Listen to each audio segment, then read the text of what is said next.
Bristol Community College, Mathematics with Dan Avedikian, Math 011, Arithmetic, Section 3.3, Problem 6. This is Section 3.3, Problem 6. It says, without doing any actual computation, determine which of the following is the best estimate for the problem shown. And we have 160 point something plus 39 point something plus 97 point something, and we have four options. Which one is the best estimate? Well, this is pretty close to 160 plus 40, ignoring some of the decimals. That's going to get us fairly close to 200. 160 plus 40 is close to 200.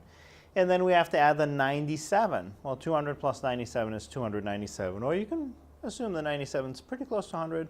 200 plus another 100 is very close to 300, which is one of the options. So if you do that math exactly with the decimals, the answer that you get will be fairly close to an answer of 300. Not exactly 300, but pretty close.